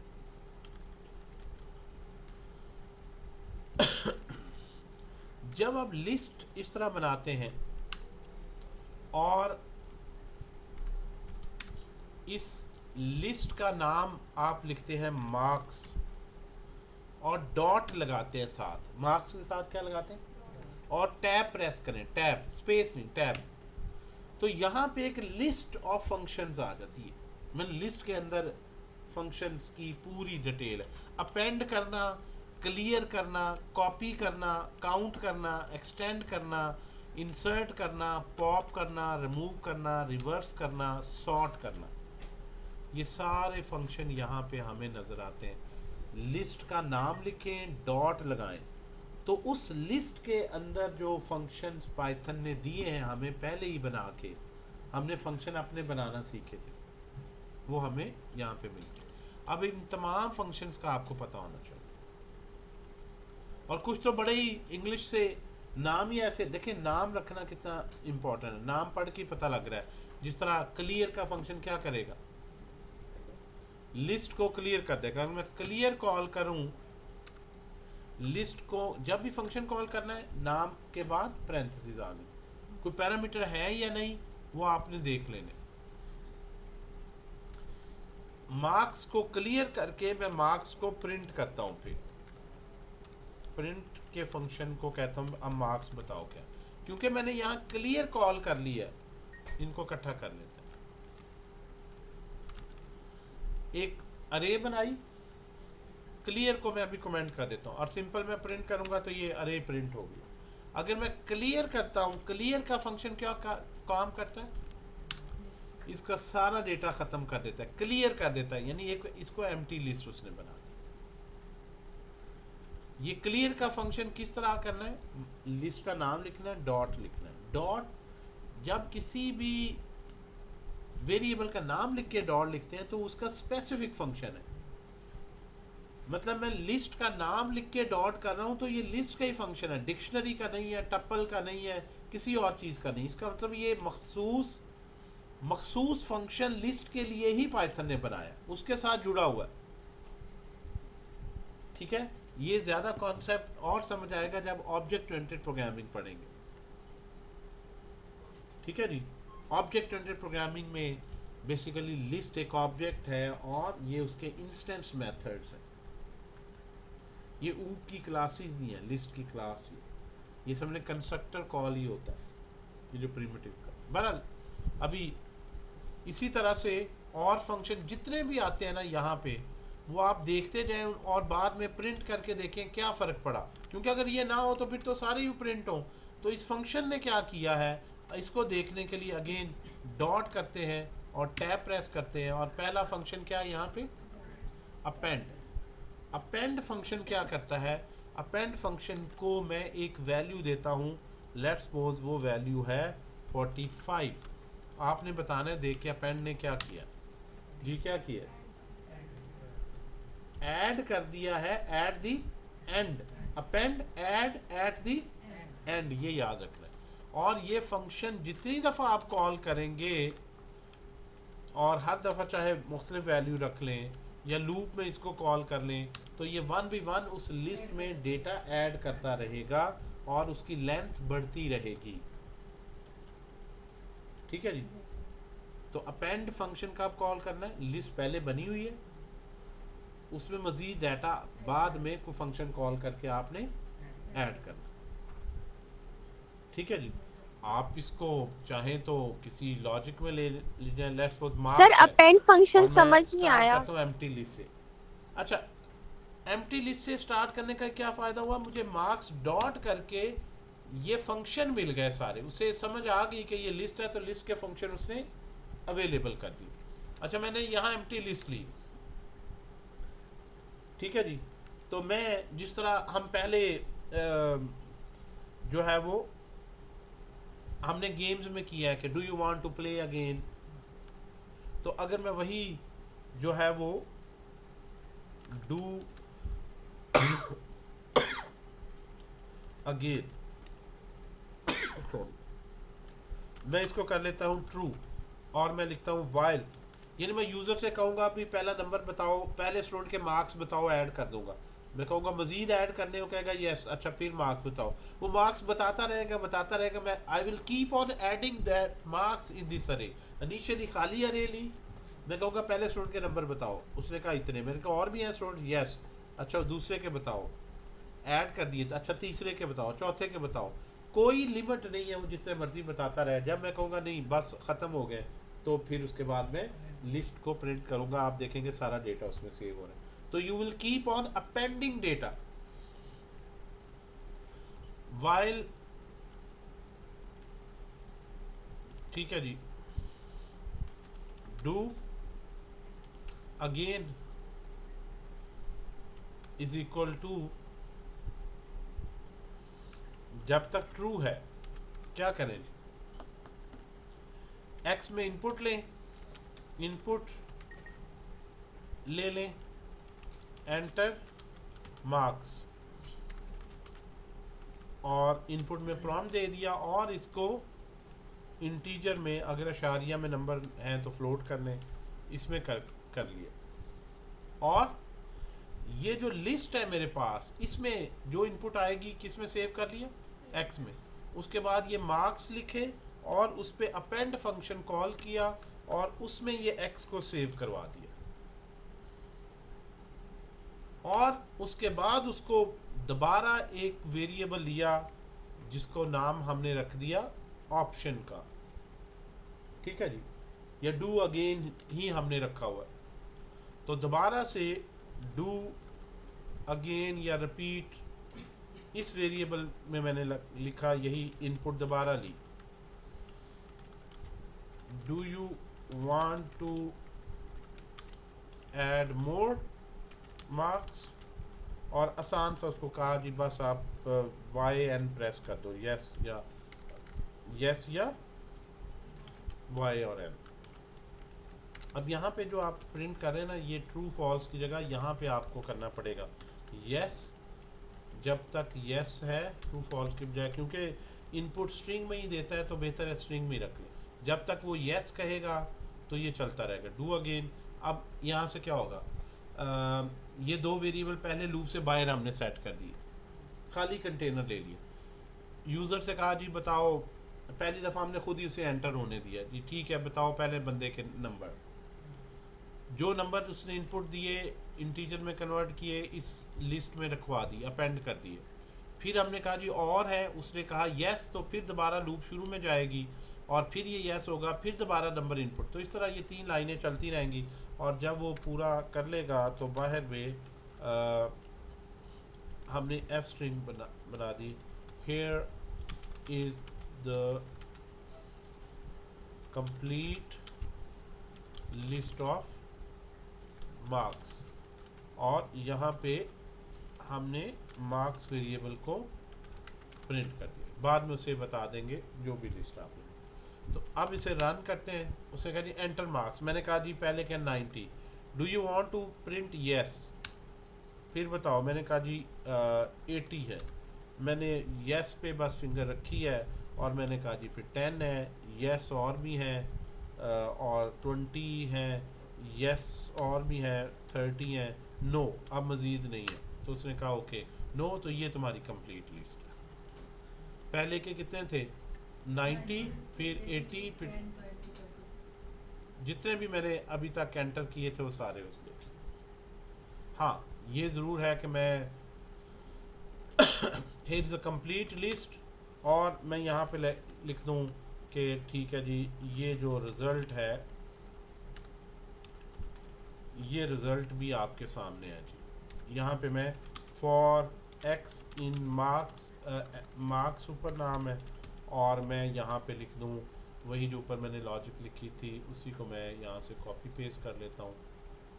ठीक है जी, कि उसके बाद मैं ना सिर्फ वो सिंपल लिस्ट लिख दूँ बल्कि जो उसने इनपुट दिया है उस पर मैं पास फेल के डिसीजन के साथ लिख दूँ। तो अब आप देखें, अब अगर इसे रन करेंगे तो एक दफ़ा पहली लूप में इनपुट लेते हैं, ख़त्म कर, इनपुट ख़त्म हो गई तो फिर अपना लूप चला के उसमें एनालिसिस करते हैं।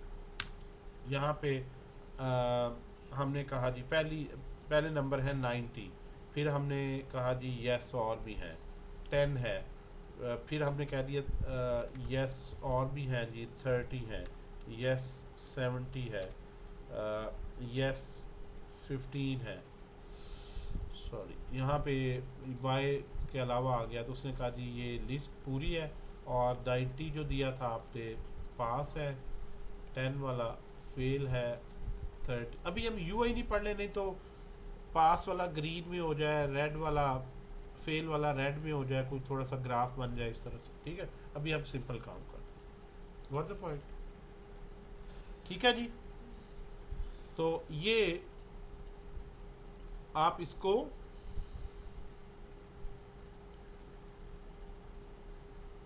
इस तरह के अब लूप में, और इसका जो पहले हमने काम किया था ये नया इनपुट का एक तरीका आ गया, और अरे को अपेंड करना। ठीक है जी, एक सेकंड दे दीजिए, यहाँ तक क्लियर है? मुझे बताएं।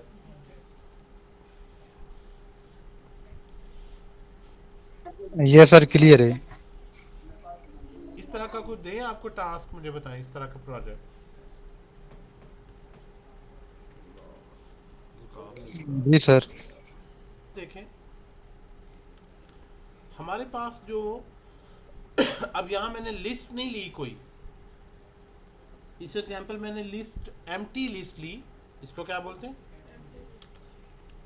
एम्प्टी लिस्ट की लेंथ कितनी होती है 0, लेंथ कितनी होगी 0, यानी इसकी लेंथ जो है वो 0, नो एलिमेंट्स।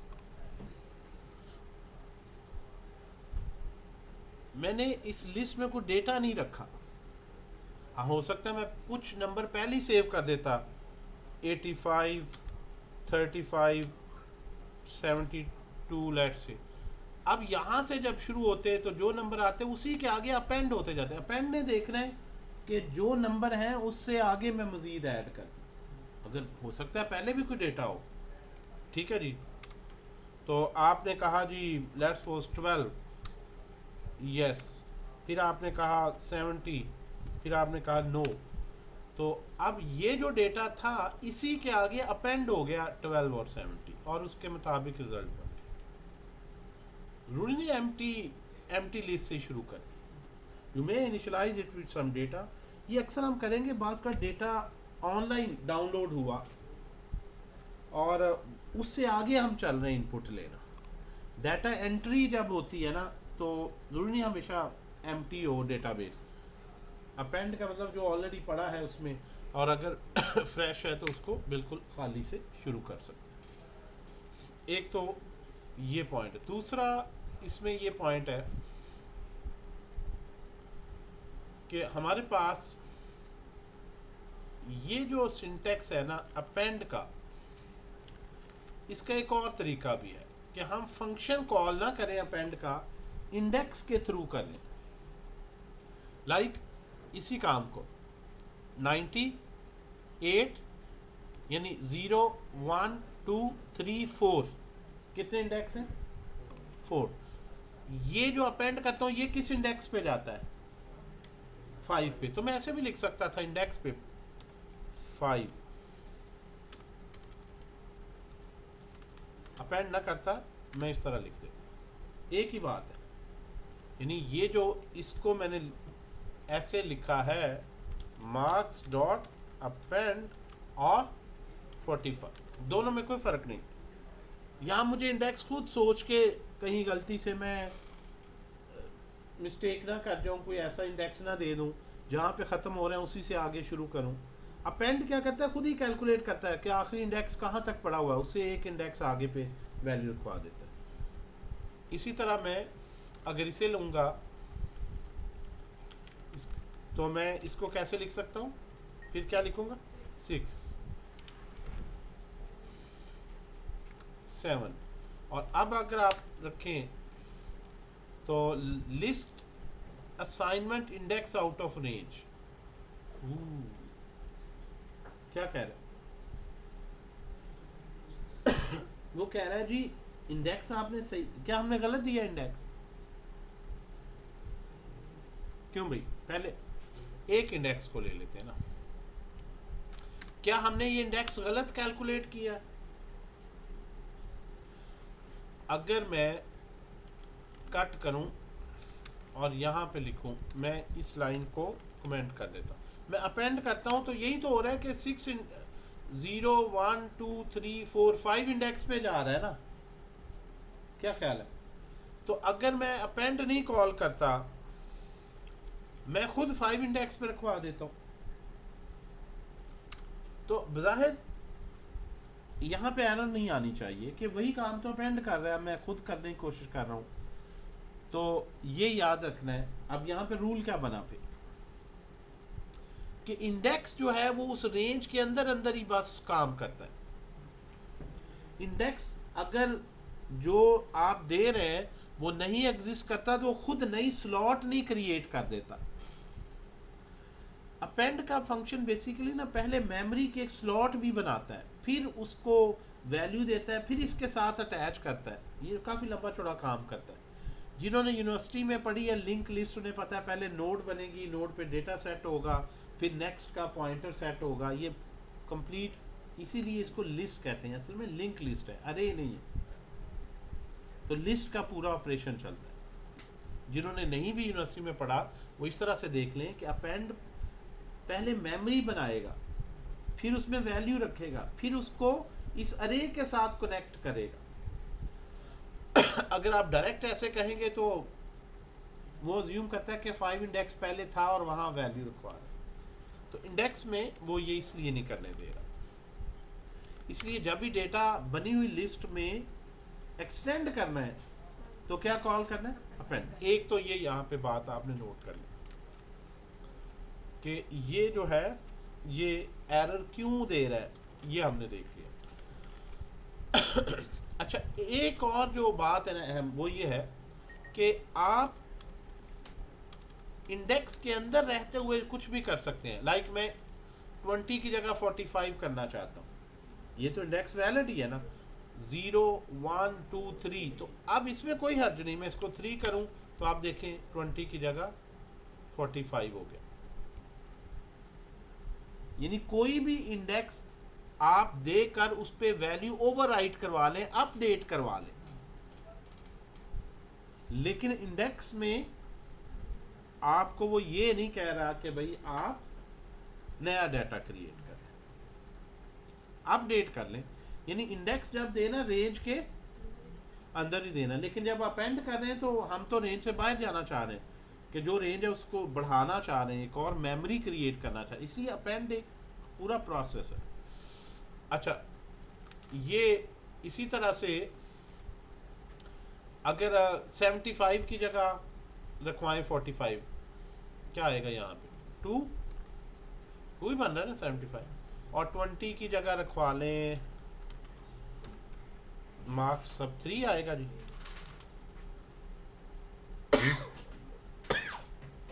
फिफ्टी 55 करेंगे, ये तो होगी। अब इसको प्रिंट करें तो 45 और 55, इसको आप शॉर्टकट लिख सकते हैं इन दोनों को। ये रेंज बन रही है, ये रेंज इंडेक्स दे के भी कर सकते हैं। अगर इसको इंडेक्स रेंज से करना चाहें तो कैसे करेंगे? मैं यहाँ पे दे दूँ 2 और 3 है तो क्या लिखूँगा? 4, 2 लेस देन 4। कितने इंडेक्स मैंने दिए हैं? इंडेक्स रेंज में मैंने कितनी वैल्यूज दी हैं? 2। तो यहाँ पे मैं 45 और 55 एक, यानी इस रेंज पे मैं एक नई लिस्ट अपडेट कर रहा हूँ। इन अदर वर्ड्स, पहले इंडेक्स पे पहली वैल्यू मूव कर देगा, ओवरराइट कर देगा, दूसरे पे दूसरी कर देगा। यानी एक एक करके कर सकते थे, या रेंज दे के एक एक करके दे रहे हैं तो एक एक ही वैल्यू देनी है, रेंज दे रहे हैं तो फिर लिस्ट देनी है। ये सिंटैक्स ज्यादा पावरफुल है क्योंकि इसमें मैं नॉन कंजेक्टिव कर सकता हूँ। पहला 0 पे करवा दूँ, फिर मे बी इस पे करवा दूँ, तो सीक्वेंस में तो सबको तरतीब से ही देने होते हैं ना। अगर आपकी लॉजिक ऐसी है कि पूरी सीरीज इकट्ठी चल रही है तो फिर दोनों में से जो मर्जी तरीका ले लें, ये ज़्यादा आसान है। लेकिन अगर आपने जंप लगाने हैं कि भाई एक 1 पे करो, फिर आप 4 पे करो, फिर 10 पे करो, तो फिर आपको इस तरह एक एक करके मैनुअली देना पड़ेगा। इसलिए प्रोग्रामिंग में आपको सारे तरीके आने चाहिए। यानी आप कह सकते हैं फिर एक ही बता दें, इतने तरीकों में क्यों उलझा रहे हैं हमें। सम टाइम आपकी रिक्वायरमेंट ऐसी होती है कि आप कंजेक्टिव नहीं, आप बहुत से जब प्रोजेक्ट्स करते हैं ना, हर प्रोजेक्ट की रिक्वायरमेंट अपनी होती है। वहाँ आपको ज़रूरत पड़ती है कोई ऐसा तरीका हो पाइथन में कि मैं जो है वो इतनी स्टेटमेंट, मैंने 50 वैल्यूज़ अपडेट करनी है, मुझे ये 50 दफ़ा एक एक करके ना करना पड़े, कंजेक्टिव है, तो ये शॉर्टकट मार लें। बास कहते हैं कि आप नहीं, मैं 50 तो करना चाहता हूँ लेकिन हर एक अलग-अलग पोजीशन पे है, तो फिर आप जो है वो आपको पता है कि वो आपको शॉर्टकट नहीं को लग सकता, आपको इस तरह ही करना पड़ेगा। Okay, so you need to know all methods. अभी इसमें और कौन सा कोई मेथड जो, जी बेटा, इसमें append में हमेशा वैल्यू एंड पे जाके ऐड होती है, मतलब हम किसी को चेंज ना करें, append की तरफ लोअर फंक्शन भी है, अगर उसे इंडेक्स नंबर दें कि इस जगह पे ये वैल्यू जाके ऐड कर दें, ये लिस्ट में आपने एक ऐड का कहा, क्विकली एक काम और कर लेते हैं यहाँ पे। अभी इसी में आ जाता है। देखें जितने भी फंक्शन है ना, आप देखें जी लिस्ट में अपेंड के अलावा क्या क्या कर सकते हैं। तो आप लिस्ट का नाम लिख के डॉट लिखें और क्या प्रेस करें? टैब। तो ये सारे फंक्शन है। अभी तो मैंने क्लियर और अपेंड ही पढ़ाया। कॉपी भी है, काउंट भी है, एक्सटेंड भी है, इंडेक्स भी है, इंसर्ट भी है। इंसर्ट भी ऐड करना ही होता है, अपेंड भी ऐड करना है। इंसर्ट में आप खुद इंडेक्स दे के कर सकते हैं। मतलब इन फंक्शन को, पॉप का मतलब रिमूव करना, रिमूव भी है अलहदा से, लेकिन पॉप एंड से करता है। जिस तरह पॉप की बात करें, पॉप क्या करेगा? पॉप का फंक्शन आखिरी वैल्यू को रिमूव कर देगा। अपेंड के उल्ट हो गया ये, क्या ख्याल है? लास्ट पे ऐड कर रहे हैं ना, तो इसने किसको, पॉप का मतलब, ये बड़ा एक पॉपुलर पुश पॉप का स्टैक के ऑपरेशंस हैं कंप्यूटर साइंस में, ठीक है जी। तो ये इन पे ज़रा एक्सप्लोर करने हैं आपने, मार्क्स डॉट ये लिस्ट के सारे बाकी ज़रा खुद से भी पढ़िएगा, ठीक है जी। ये सारे बाकी अब आप लोगों ने देख लेना। मैं नेक्स्ट टाइम जो है ना वो 3 डेटा स्ट्रक्चर पहले, क्योंकि आपको कलेक्शन पहली दफ़ा हमने पढ़ी, इस पर ज़्यादा बेसिक्स मैंने टाइम लगाया, तो नेक्स्ट टाइम हम 3 नए कलेक्शंस डेटा स्ट्रक्चर्स पढ़ेंगे, तीनों एक ही सेशन में एंड करेंगे। डिक्शनरी, टपल और सेट, ये 4 ही built in data structures.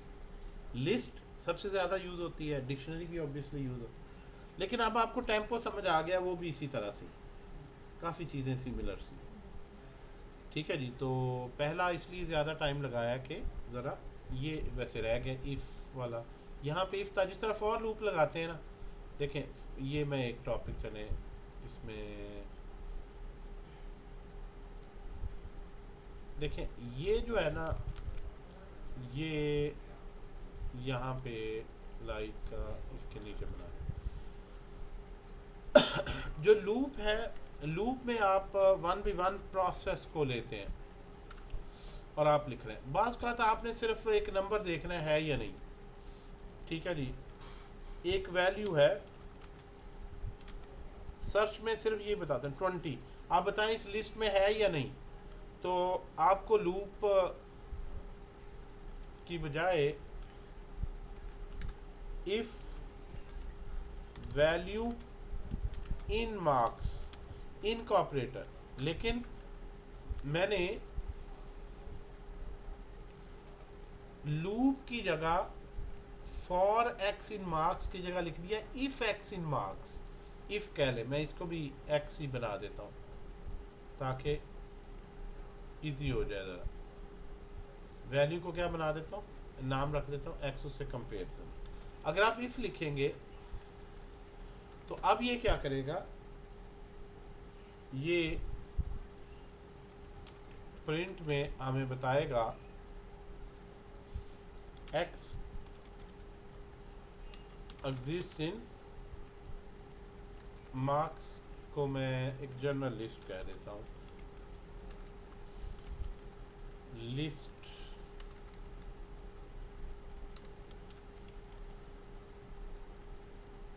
In list, let's otherwise हर चीज़ गलत लिखी जा रही हो, कह रहे बस कर दें आप, बहुत हो गया आज के लिए, क्या ख्याल है। X does not singular exist in list, value x क्या है 20 एग्जिस्ट कर रहे हैं, और अगर कर देंगे 22 तो या इसको स्ट्रिंग बना के ज़रा वो नंबर के साथ बताए ना तो बेहतर फिर लगता है कि 22 डज नॉट एग्जिस्ट इन अरे। हाँ 22 आप इसकी इनपुट भी ले सकते हैं यहाँ पे, इनपुट ऑब्वियसली सारे इंट है, इंट में करके इंट में इनपुट करने, एंटर एन इंटीजर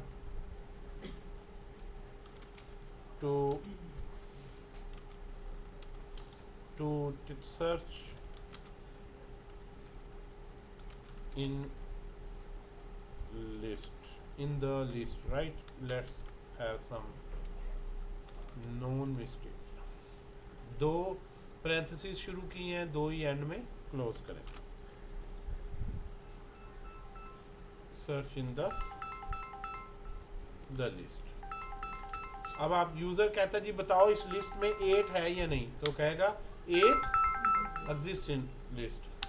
फिर आ जाए जी 92, वो कहेगा नंबर 92, तो कहेगा 92। इस तरह कोई ऐसी वैल्यू बता दें जिस तरह 91 है, तो कहेगा 91। यानी बज़ाहिर ये लगता है कि हमें लूप लगानी पड़ेगी यहाँ पे और 1v1 चेक करना पड़ेगा अगर है या नहीं, ठीक है जी। एक्स डबल इक्वल टू है या नहीं, ऐसा कुछ भी नहीं, सिंपल इफ पे भी उसने वो खुद ही पूरी लिस्ट में से ही बता देता है चेक करके कि इसमें है या, मतलब यहाँ पे थोड़ा सा, आल्दो आप इसको लॉन्ग तरीके से भी कर सकते हैं, अगर ये ना पता हो तो फिर आप क्या करेंगे, आप यहाँ पे करेंगे इफ़ नहीं लगाएंगे, आप इससे ऊपर पहले लगाएंगे for x in list, for loop, ठहर जाओ यार एक, for x in list, if x, for x in list, यहाँ पे आप लिखेंगे एक्स नहीं, कोई भी वैल्यू है जिसको सर्च करना है, if x equal to value तो एग्जिस्ट करता है, अदरवाइज अगले इंडेक्स पे जाओ, यहाँ एक फ्लैग रख लें, found is equal to true, अगर इसके इक्वल हो जाए तो ये हो जाएगा, और found is equal to true यहाँ पे होना। मतलब आपको कोई लॉजिक बनानी पड़ती है, जिन्होंने इस तरह का काम किया उन्हें पता है कि ये सिंपल सा इफ कितना काम, ठीक है जी। फिर लूप से बाहर आए तो फिर चेक करें इफ़ फाउंड इक्वल टू, जी जी पता लग गया मुझे, आगे नीचे बस मैं आ, if found is equal to true तो it exist in this, otherwise, मतलब you need to have some, that's how you solve this problem in C language. ये टिपिकल तरीका है सी लैंग्वेज में इसको सर्च करने का। You need to have flag जो यहाँ से ये आ जाए, और फिर जो ही ये मिल जाए तो इसको ब्रेक कर दो, और बाहर आके चेक करो ब्रेक करके आया है, बगैर ब्रेक के आया है यहाँ पे, सॉरी। तो ये इस तरह से एक बड़ा लेंथी प्रोसीजर होता है। अगर किसी ने किया हो यूनिवर्सिटी में तो उसको ये ICS में किया हो तो उसको ये, लेकिन यहाँ पे वो देखें बजाय लूप नहीं है, ये चीज़ को देखें ज़रा, लूप ये इन ऑपरेटर ही लूप लगा रहा है, फॉर इफ तो नहीं लूप लगाती, इन ये सब से चेक करके इन ट्रू रिटर्न कर देता अगर किसी भी मैच कर दे, अदरवाइज नहीं। सारा मैजिक इन ऑपरेटर में, इफ तो एक दफा, और अदरवाइज हमें ये लॉजिक मुझे समझाने में बड़ा टाइम लगे। अब पता नहीं सही भी लिखिए कि नहीं, आप देख लीजिएगा, ठीक है जी। वैसे चला ले, 92 एग्जिस्ट इन अरे 2 दफ़ा आ रहा है, यहाँ पे बिल्कुल नहीं होना चाहिए, ये देखें अभी भी लॉजिक लिखी तो गड़बड़ होगी। 92 एग्जिस्ट, आ जाए बैठे, ठीक है जी। एडमिशन ओपन है सबके लिए, आ जाए। अच्छा 91 यहाँ पे x की जगह क्या आ जाएगा, वैल्यू। आपके आते ही गलत प्रोग्राम चलना शुरू हो गया, पता है, बेगम के आते ही जो है मसले मसाइल शुरू हो जाते हैं। ये देख लें, ठीक है जी, क्लियर हो, राइट। इस कॉम्प्लेक्सिटी को कंपेयर करें इस सिंप्लिसिटी से, that's why people like Python, इस सिंप्लिसिटी से कंपेयर करें, ठीक है जी। तो ये है ब्यूटी पाइथन की, अगर आप पूछें जी क्या है, बस हो गया जी, एंड हो गया। मैं एक मैजिक इन्हें दिखाना चाह रहा था जाने से पहले, ठीक है।